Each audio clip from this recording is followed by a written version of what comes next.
make it today? All right, so we are going to be talking about crafting research proposals. So a lot of this conversation will be focused on submitting for programs in our office, but I will spend some time on more general types of research proposals, the purpose of writing one, the key components. I will share what a longer research proposal includes, but I'm going to focus in on some critical components, especially if you're new to writing a proposal.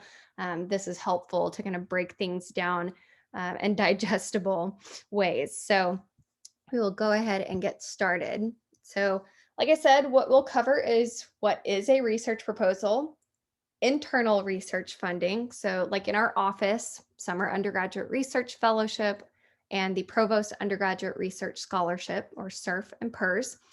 I'm also going to talk about applying for funding from external organizations or agencies like NSF, NIH, APA, other universities. If you're applying to research programs at another university or a medical school, you have to usually write a research proposal as part of those applications. I'm also going to talk about the role of a faculty mentor, because as students, you do need a faculty sponsor whenever you are applying for research funds. And I want to talk about, like I said, what every strong research proposal contains. So at the end of the day, a research proposal is all about selling your idea.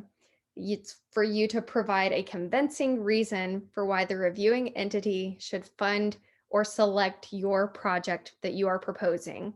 So it is clear, concise, compelling. It's basically saying, pick me, choose me, love me and my ideas. And that's super important to know how to do effectively. So why do we write them? For internal or external funding, and also to develop our skills in research and writing. A lot of people don't think about writing grants or proposals as a skill, but it is a critical area in that there are actually whole positions created where people just sit and research, read, and write grants for funding for agencies. And so it's a skill that I think will help you regardless of where you plan to go from here. If you are thinking grad school, med school, out in industry, being able to say that you know how to write an effective research proposal and demonstrate that you have been chosen for funding or selected to participate in something because of a proposal you wrote is going to be viewed favorably. So first things first, before you start working on a research proposal, you have to get a mentor or a sponsor, or what some call a primary investigator or PI. You want to read the existing literature. So spend some time on Google Scholar, go to UH Library website and search for some keywords about the topic, the area that you're trying to get funding in, and start brainstorming ideas. Think about what other people have said about this topic, this particular project that you're thinking about, what has been tried, what has worked, what hasn't worked, and why things have worked, why things haven't worked. And use that to start brainstorming your ideas and framing your proposal and what you want to do in your project. You don't want to propose something that's already been done and say, I'm going to do the exact same thing that this person did, but I just want some money to do it. So can I have some money? Like, you need to set the stage to show that I know what this person other did. I'm going to try it a little bit differently. And here's why. Here's why it's important that I'm going to do it differently. So in identifying a mentor, this person should really be your guide. They are helping you figure out where to apply, how the application process works. In a lot of cases, they're giving you letters of recommendation. That is definitely the case for the internal opportunities in our office, and it's usually the case for some of those external opportunities as well. So a lot of people come to me and say, I don't know how to identify a mentor or a sponsor for this research project. How do I do this? And it really comes down to just using the tools available to you. The internet is a fantastic place, as scary as it can be sometimes. So what you first want to do is think, all right, the project I want to do or my research interests fall within this kind of department. or this kind of industry. And if you're looking for a faculty mentor at UH, I'm going to use this as an example. You will look up that department at the university, and on that department's website, it is shown in a variety of different ways. You can click on About, and underneath that, it sometimes will say Our People, other times it will say Faculty and Staff. But whatever it may be, you'll want to click on the thing that leads you to the People listing, the directory for that department.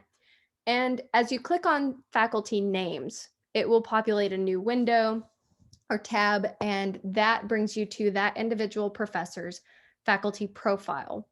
And these are fantastic tools that not as many students know about as I would like. But when you see a faculty's profile, you're able to see their educational and professional background. They explain their research interests, a lot of them in like super detail, what they are interested in, what they are currently working on, what they hope to work on in the future. Some of them will list out the classes that they have or are currently teaching. And some of them even include a link to a website to showcase their work or their lab, or ways to get in contact with them if you want to do research with them. I want you to know that just because you stumble across a faculty profile that doesn't say, if you're an undergrad, reach out to me, that doesn't mean they're not willing to work with an undergraduate student. It just means that it didn't make it onto the website, and you should still email them and talk to them about the potential to contribute to their work. So whenever you're thinking about ways to reach out to faculty, that's something important to keep in mind.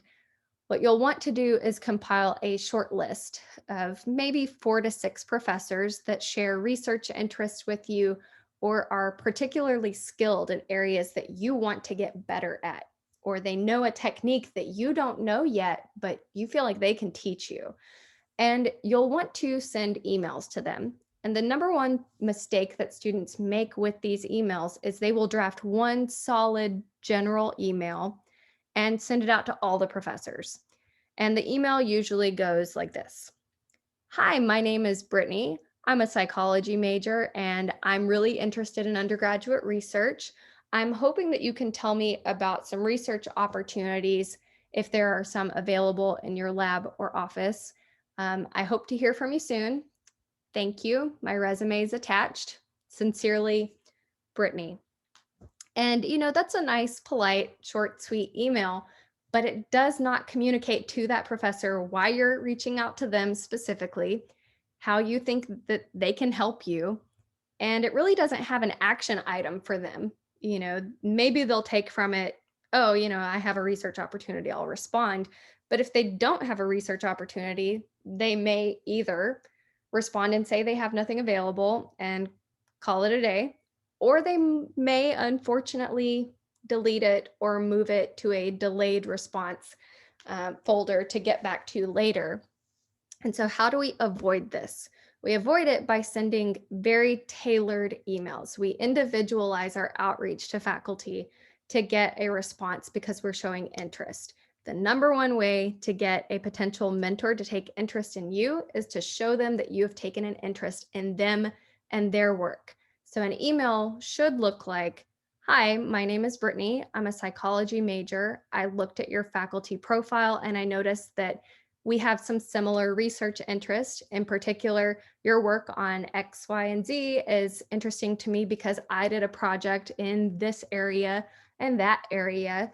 And I'd like to learn more about your work and ways that I could contribute as an undergraduate researcher. Is there a time that you would be willing to meet with me briefly to talk about your research and some ideas that I have? I hope to hear from you soon. Here's how you can contact me. Sincerely, Brittni. It's still a short and sweet email, but it communicates exactly why you're reaching out to that professor, why their research lines up with your interests, what you want to talk to them about, and it's a call to action of, hey, let's have a meeting. Hope to hear from you soon so we can schedule that. So be thinking about how you have spent time reaching out to faculty, and if you're not hearing back, consider the fact that your outreach efforts were a bit more general. And so that's something that I hope that if you take nothing else from this conversation today, that you take the fact that your email should be tailored to each person you're reaching out to. That's just critical.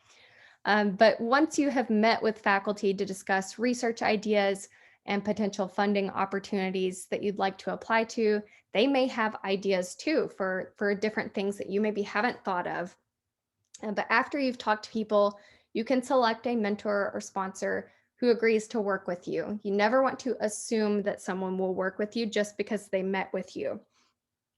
You want to explicitly ask, will you help me apply for this particular opportunity based on your interests and availability and my hopes of receiving this type of funding? And then you move forward from there to work on things. The next thing you want to do, if you haven't already, is check out the literature. So the best place to do it, because you're going to find the most up-to-date, accurate information, is do a quick search in the library's website for your topic. So jot down some keywords that can help you. That's something you could talk about when you meet with a faculty mentor is, okay, I need to spend some time on the literature as soon as we've agreed to work together. Here are the keywords that I have that I think are important. Is there anything else that I should be searching for? And they can help you compile that list.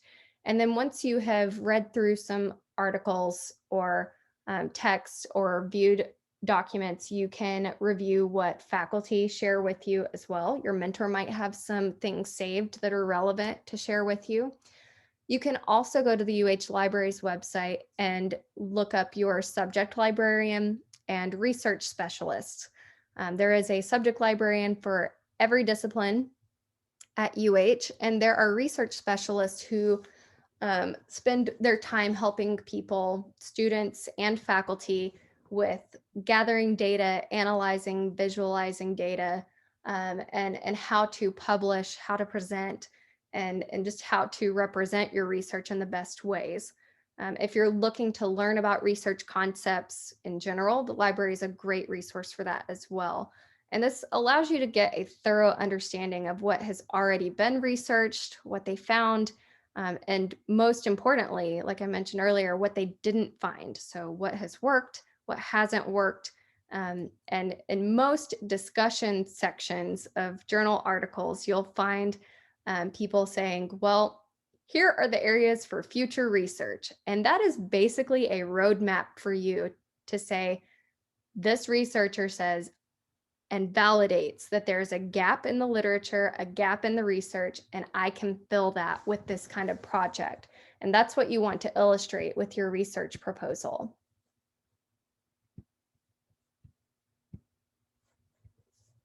So right now, I want to take just a few minutes and I want to ask you all on a piece of paper or another window in Google Docs or something to write down a general or specific topic that you're interested in.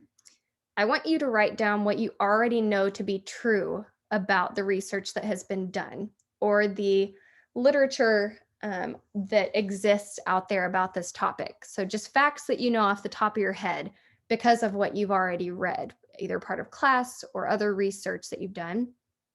I want you to write down in another spot on that piece of paper what you know to be true about the topic. And then I want you to think about what gaps need to be filled. So what questions have not been answered yet? So I'm going to give probably three minutes for you to kind of brainstorm these questions.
Okay, we have about 1 more minute for you to brainstorm these things.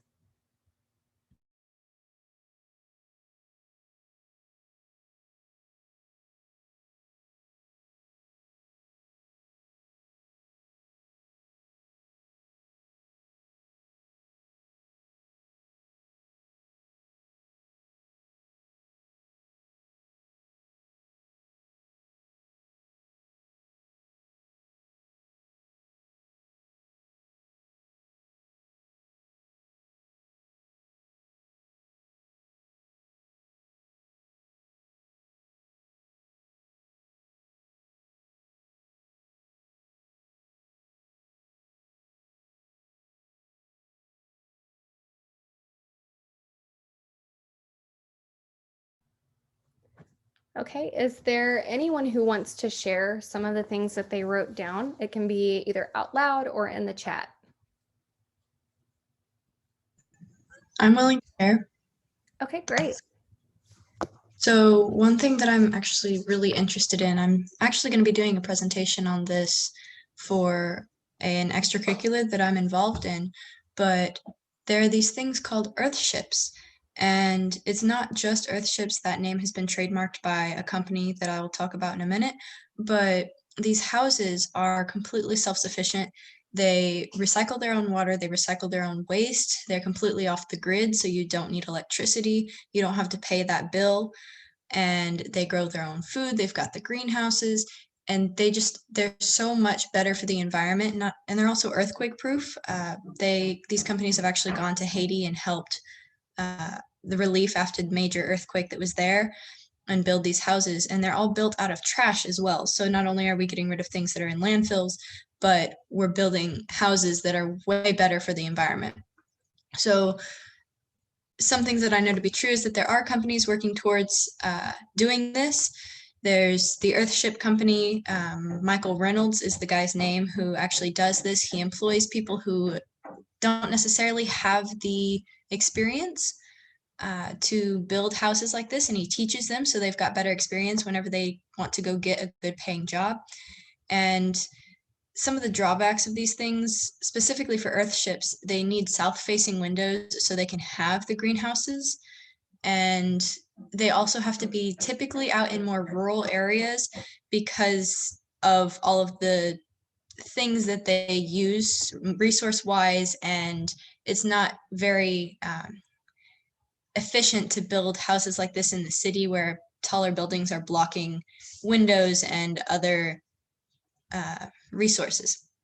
So the gaps that need to be filled would then be the cost of the houses, because they can get very costly if you aren't careful with what you're using, and then the wider availability of them. So I think that I could help change the way that they are built or what they use, as in recycling waste and things like that. They could start slow and get bigger, and the ability to put them in cities, for example, would be really cool. That's just something that I am interested in. And I apologize for the noise. I'm not sure what's going on with my upstairs neighbors. Okay, well, thank you so much for sharing. It sounds like you've thought through a lot of the details and have an idea for where you can contribute. Let's see, there's one other person, some of their answers. The topic is women's representation in sports media and how that affects consumption of sports news. How having a visible Olympic superstar athlete changes purchasing patterns in that country in regards to gender. Research that's been done, there's very minor female representation, and girls have significantly fewer role models in sports than boys do, especially in traditionally male sports. And this often causes girls to leave sport activity. And there are some gaps that need to be filled, and research that highlights women's visibility in sports has a positive economic impact for the sports industry. And you've talked about how it's important because it would motivate the industry to increase visibility of female sports. And I think too, it would stimulate certain areas of the economy. So that's definitely something that sounds like needs further work and examination. So thank you for sharing. I wish that I could listen to everybody's and read everyone's research. So I appreciate you two sharing, but continue thinking and brainstorming on these things. especially as you start identifying faculty mentors. And I encourage you to take these and turn them into proposals. So this is kind of that long version of a research proposal. And it's kind of scary when you immediately look at it because it's like, okay, I need a title page, an abstract, intro, background, preliminary studies have to be done. I have to have a methodology set up. I need to provide a budget, talk about CV for my PI or my sponsor.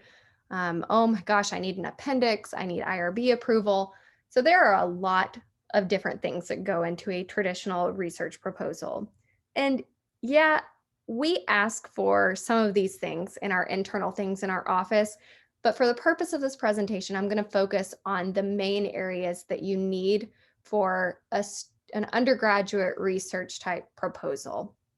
If you're applying with a faculty sponsor and they are the PI on something for an external grant from NSF or NIH or another entity, then it might look more something like this. But if you're applying to something like the Summer Undergraduate Research Fellowship, Mellon Research Scholars Program, Provost Undergraduate Research Scholarship, or the Action Research and Communities Program, these are all in our office, then I'm going to talk about what you need to include for those things here.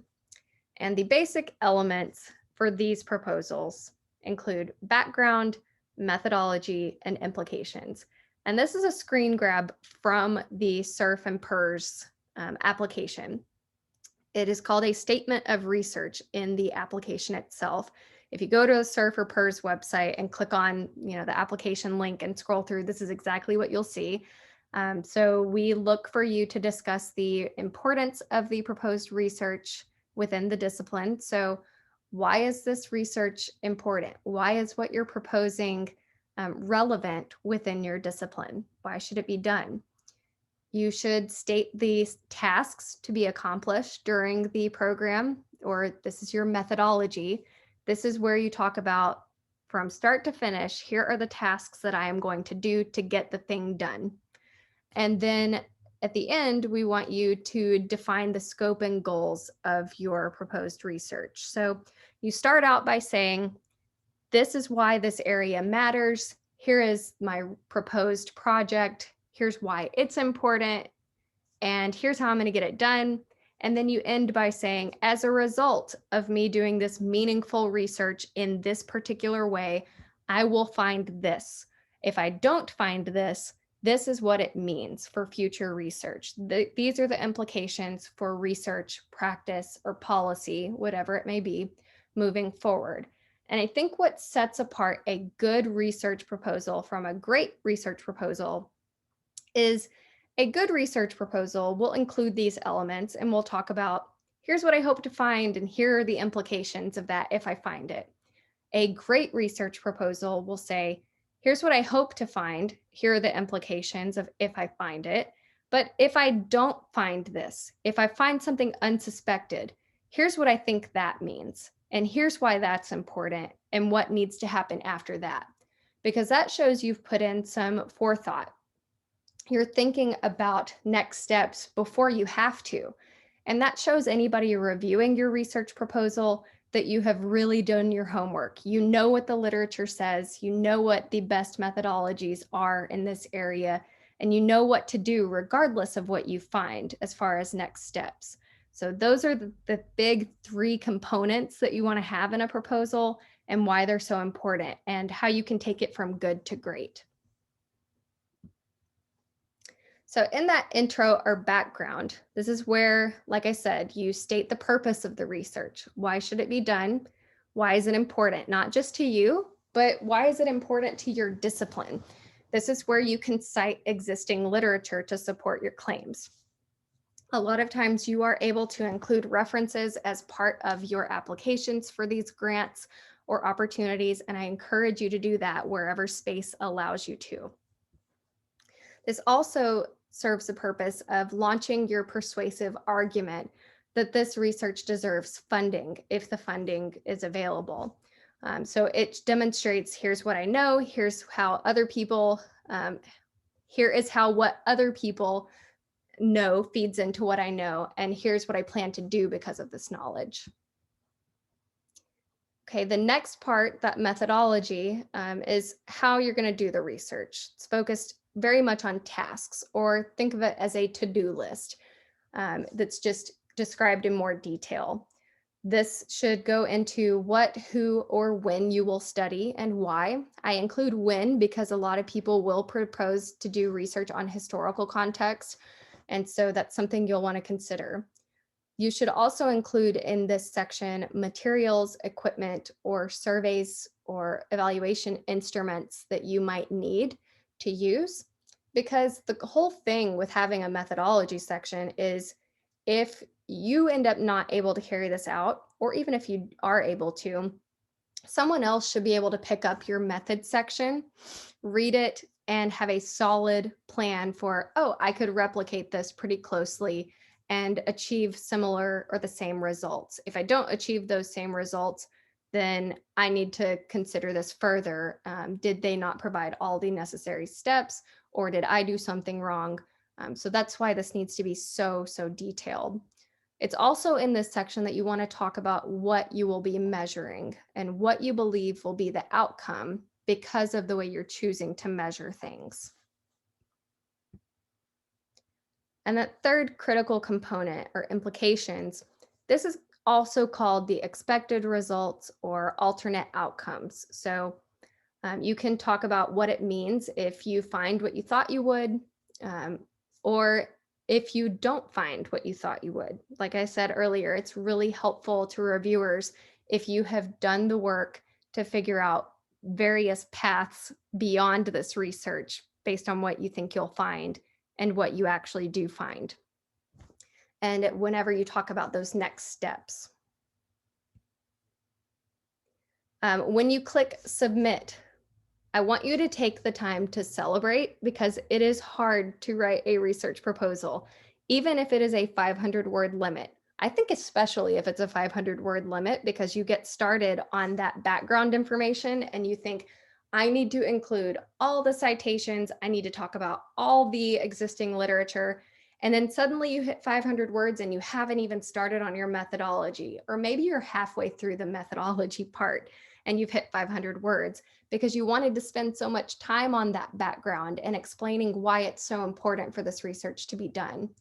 So the whole point of having a mentor guide you through this is they can help you determine what text is most relevant, which things can be left out for the purpose of the proposal, and making sure that you're covering the right things as you go through the writing process for this proposal, because it can be challenging. So do take the time to celebrate actually submitting a research proposal.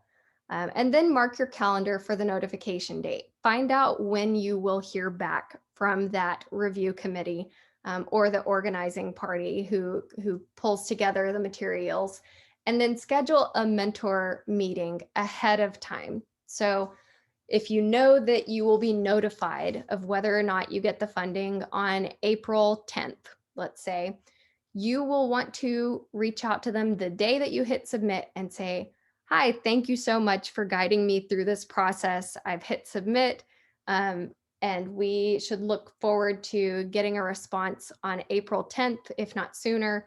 And I'd like to go ahead and schedule a time now so that we can meet shortly after April 10th to discuss the proposal, regardless of what the outcome is. The whole point of getting that meeting scheduled early is so that it's already on the calendar and you don't have to scramble to schedule a meeting once you do get a decision back. Once you get the decision back, what I want you to do from there, if you get accepted, is to celebrate some more. It is a big deal. A lot of most processes for funding for research are very selective. So I want you to take the time to celebrate that accomplishment. And since you've already scheduled your meeting with your mentor, I want you to meet with them and any other members of the research team to set the timeline in motion, because part of any research proposal, typically you're going to talk about a timeline in those tasks. Sometimes you'll talk about over the course of a certain period of time, I will interview people, or recruit and then interview and then, look at these documents. Or at the start of this research project, I will spend 4 weeks collecting documents and analyzing information from journal entries or whatever it may be. But you want to go ahead and get that set in motion as allowed by the granting entity. Some of them will say you have to wait until a certain day to get started, but that you can do some of the housekeeping kinds of tasks early, and so it's good to get started. If you happen to get a regrets letter or a rejection from this particular opportunity, make sure that you express gratitude for the opportunity and review all of the feedback with your mentor. Take the time to process it and understand that it is not a personal attack or a personal decision that was made.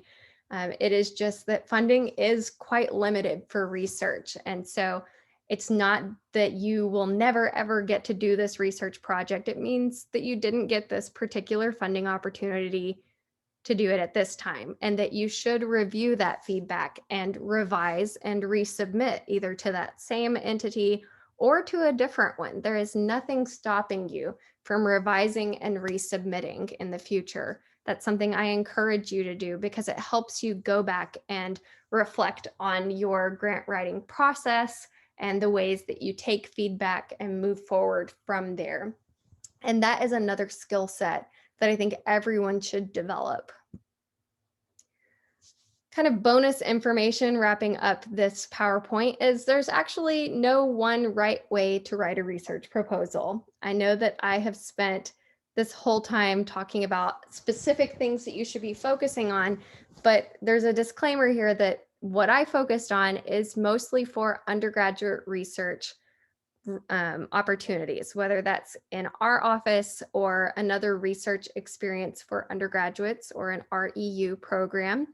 But I want you to know that at the end of the day, you should seek out information about research opportunities and funding opportunities for research and learn as much as you can about writing for those. You can talk to people at the library. Those research specialists and subject librarians can be incredibly helpful for this. And faculty in various disciplines are also fantastic at providing feedback. This is a good chunk of what professors do for a living. They have to write grants, they have to request funding to keep their research moving forward. And so they are experts at doing this. They are absolutely experts at getting rejected too. If you look at a very accomplished professor and you see that they're receiving tens of thousands or even millions of dollars of research funding to support their work, know that there are millions more dollars that they have been rejected from receiving. And they can tell you that. They can talk to you about that process and what it's like. And most professors that I have spoken with are very open about it. They're not super proud of those things, but they own it and they say, yeah, I took the time, I took the feedback, and I revised and resubmitted, and I ended up getting funding later, and it worked out better for me. And so at the end of the day, if you still have questions about writing a research proposal, you can always reach out to a professor in your discipline in that specific topic area and ask them how they would frame a research proposal for something that you want to do and get advice from them and feedback. You don't have to go to a professor to ask them specifically to be your mentor. You can just go to them as an expert to ask for advice if they have the time and the bandwidth to help you out. So that is kind of what I want to close with, and then open up for questions. Before we do that, though, I want to remind you of some upcoming internal funding deadlines. So the Houston Early Research Experience, or HERE program, the application deadline is Friday, March 12th. So just remember, the Friday before spring break is when you need to submit this application. You actually don't need a faculty mentor, and you don't need to write a research proposal to apply to the HERE program. So we've made it very easy for you to apply. This is for students coming out of their freshman, sophomore years who are interested in learning about research concepts. So the HERE program is a 2-week intensive intro to research that takes place the first 2 weeks of August. So mid-morning to early mid-afternoon, Monday through Friday, the first 2 weeks of August. The students who are selected will join most likely virtually, just like last year, and they'll learn about things like research ethics, methodologies, research design, how to write research questions, basically everything you wanted to know about research but didn't know how to ask or approach. It's a great way to get comfortable with those concepts. And it takes it a step further by getting students divided into groups by disciplines or interest areas. And our office assigns faculty mentors to guide the students through many projects that are centered within a theme. This year's theme is focused on addressing inequality in Houston. So regardless of your major, you will be working on a mini project with a small group of students and a faculty mentor assigned by our office that is focused on inequality in the greater Houston area. So if you want to know more about the HERE program, which provides a fantastic $1,000 scholarship and an invitation to apply to the Houston Scholars Program, you can go to uh.edu/HERE program, or you can contact Dr. Ricky Bettinger, who I believe is here this afternoon with us. But she can also answer your questions. It's a fantastic opportunity, and I encourage everyone to apply to it. The next one that I want to talk about is the Summer Undergraduate Research Fellowship. The screenshot from the application was for this particular program, the one you saw. So SURF is for students who are coming out of their freshman, sophomore, or junior years. So if you'll be a sophomore, junior, or senior this fall, you can apply to SURF now. The application deadline is Friday, March 12th also. This program is a bit different. You do need to identify your own faculty mentor. Our office can help with that if you have questions. And you work with that person to write a 500-word research proposal. It should be in your words, but they guide you through the process. So if you have questions about SURF, I am your point of contact, and you can visit uh.edu/SURF. But the key things to know about this is a full-time 10-week research project. So if you are selected, if you and your research project are selected, you will commit to about 40 hours a week over 10 weeks from the first week of June through the first week of August in doing that work with your faculty mentor as a guide all summer. Students in SURF also participate in a weekly webinar series. Every Wednesday at noon, we go over various topics from research ethics to data analytics across disciplines, applying to competitive fellowships and major awards. We have a panel of grad students come in and talk about what it's like to apply to grad programs or med school. And then we talk about expectations and challenges in research. So it's also a great way to take ownership of a research project, but get some professional development along the way. And it comes with a $4,000 scholarship. So that is also nice. The last one here that has an upcoming deadline is the Provost Undergraduate Research Scholarship, or PERS. I am your point of contact for this, and you can learn more at uh.edu/PERS. But things you should know about this is the program is available to students who will be juniors or seniors this fall.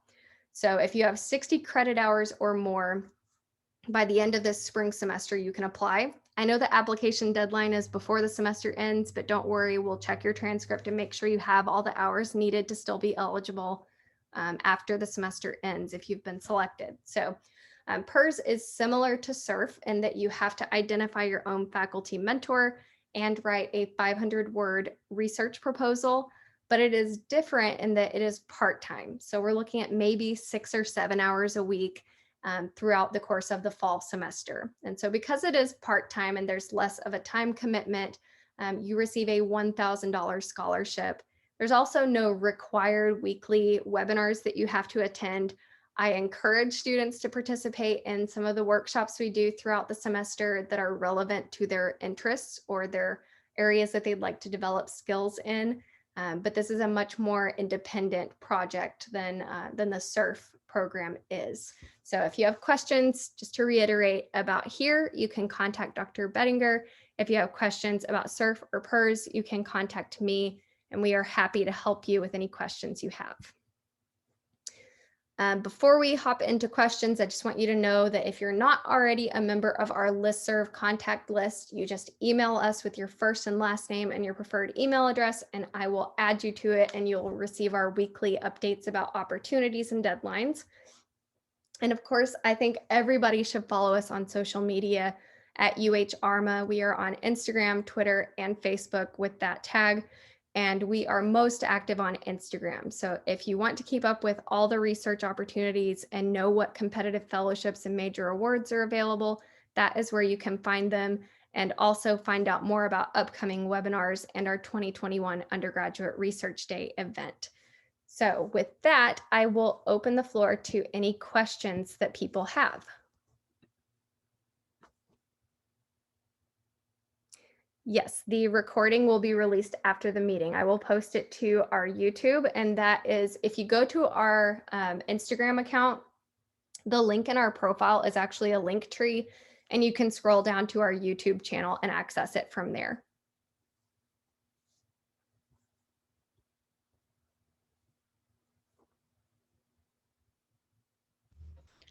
I have a question about research assisting with a professor. So how would you write, could you write a paper with a professor about it, or how does it work exactly? Yeah, so I mean, it varies by discipline, but if you are an assistant on a project with a professor, you can approach them and ask if they are currently working on a paper for that particular research, or if it's something that you could start working with them to produce a paper for. Sometimes they'll already have something in the works, and they'll say, yeah, absolutely, you can contribute on these sections of the paper. Or other times they might give you a bit more responsibility in starting the paper and forming those sections. And so it all starts with just having that conversation with them and asking what's already being done, what they would be comfortable with, and what your role and responsibility would be in writing such a paper. And the libraries, they have a research specialist. I think it is Taylor Bonata Davis, who is the specialist for publishing.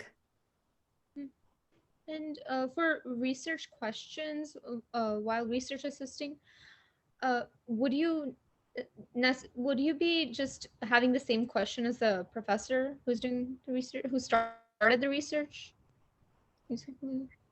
Yeah, so if you are supporting a professor's research and writing a paper on that research with them, those research questions would be probably the same that they proposed, because oftentimes their research is funded by a certain entity, and they had to submit specific research questions that would be addressed by this project. That's not to say that you couldn't break off a piece of the project and write a smaller paper on that part of the project with different research questions in mind, but it's something that you would have to discuss in great detail with that faculty mentor to find out if you could, or if it would be appropriate for you to identify additional research questions. Dr. MacLeod, can I jump in here? Yeah, I think that part there about like a chunk, that's where you really want to pay attention to the timeline and the feasibility of the research project that you're proposing. Because if you're on working with a professor who has a multi-year project going on with really big questions that they're working on, that's very different than, say, the part-time PERS one semester. So you want to be thinking about the big questions, but also the very specific, what is feasible for me to do in the time period that I am proposing. And so that's where you'll see a little bit of variety as well, between how big those questions are.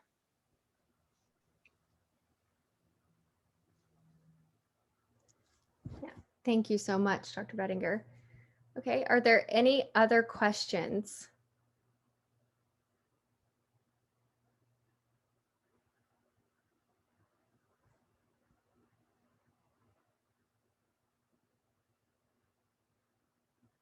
Oh, yes, and I have a question about submitting the research proposal. Would it be the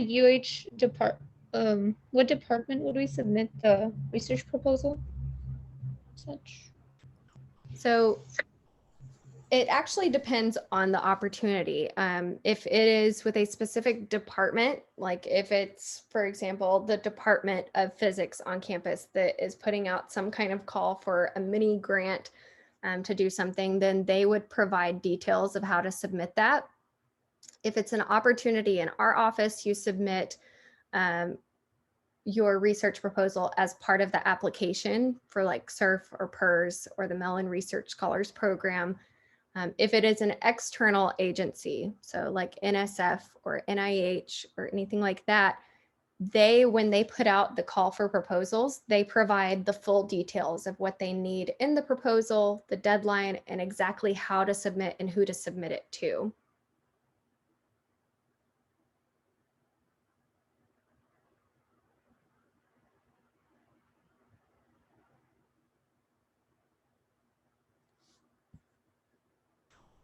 I have one last question. Okay. So, is it mandatory to have a resume, or does it depend on the professor or the mentor?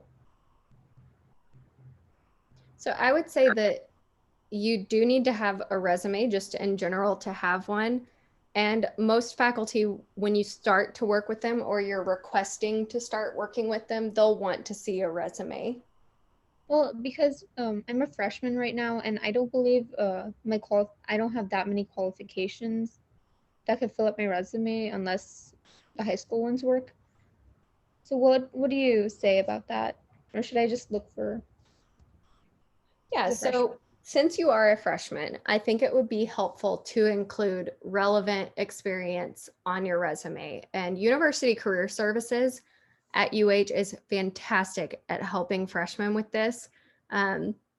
They're able to help you figure out some key experiences and skills that you have and determine how to word those things in ways that apply or can be taken into this college level or some of these contexts of research that you're looking for. So my first recommendation would be to talk with University Career Services to have them help you update your resume and change up some of the language so that it brings you to this college level. Thank you. But I want to reiterate, you don't have to have research experience in order to get research experience. The programs in our office, for example, don't require prior research experience in order to apply. And I've spoken to faculty who have said, I prefer to work with a freshman or a sophomore who doesn't have as much research experience because I get to teach them from the very beginning in the ways that I like to conduct research and the ways that I feel are best practices. And then, on the flip side of that, I've talked to faculty who say, I like to work with students who are in their final year of studies because they've done certain labs, they've taken certain classes, they understand these concepts and this literature. And so it's really never too early to get started. And it's often not too late either. But just start having those conversations with faculty and you'll get a good sense of who they want to work with and if they're willing to work with you. And University Career Service can help you put your experience and skills into context for them.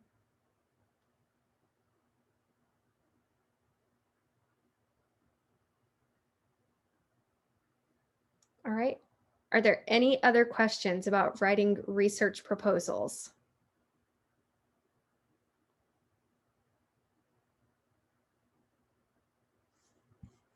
I'll unmute myself for a second. May I ask a question?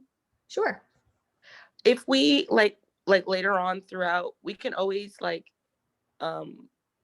obviously get feedback from our mentors. Oopsie. Also get feedback from our mentors, but also we can maybe email to this office as well for questions, even throughout the semester or the summer. Yes, absolutely. That is one of the things we do in our office. We can help you by being an outside pair of eyes to give some feedback because I'm not going to be an expert necessarily in your area. And so I can let you know from kind of a reviewer standpoint if your proposal seems clear, concise and if it's persuasive enough. And so if you provide to me, what it is you're applying to and what they're looking for, and then attach what you've done so far, I'm happy to take a look and I can let you know if you are hitting those targets and if there are some areas that you can improve upon. Thank you. Mm-hmm.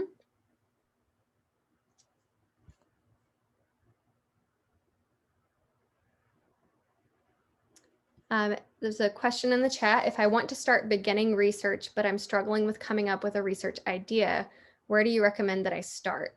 So we have a Getting Started in Research webpage that helps with this. But oftentimes students will just begin by looking for faculty. I went through the process earlier of how to find faculty mentors. So you'll look through the faculty profiles, and as you're reading about their research interests and you see the articles that they're writing, you can kind of sit and reflect on your responses to those things you're reading. What are the things that you're getting excited about reading? What are the things that are kind of boring as you read through them? And the ones that are exciting to you, those are the professors that you'll want to take their names down. And that's how you'll create a short list to reach out to them. There's a lot of students who say, I have this crazy original research idea and I want to propose it, and I'm going to find a mentor to support me in it.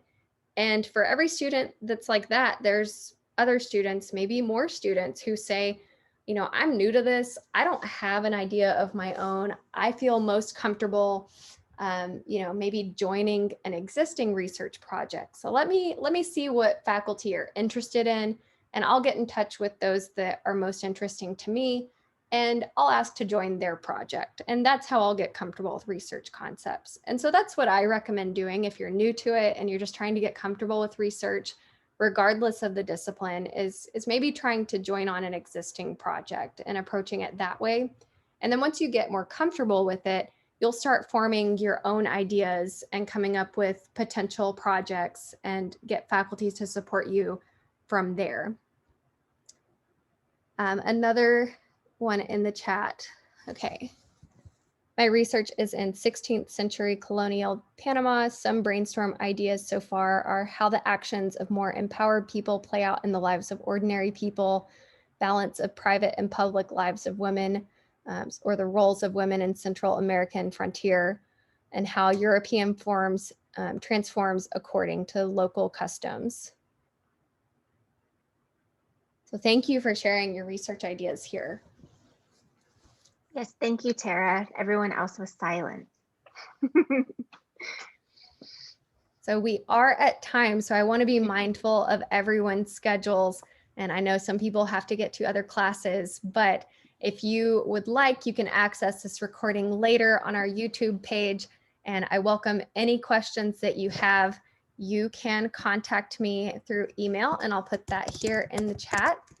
And I'm happy to help you get started with research, think about areas that you could pursue, and faculty mentors that can help you as you maybe want to apply to some of these internal opportunities I talked about. But thank you so much for your time this afternoon, and I hope you all have a fantastic weekend. Thank you so much. Thank you very much.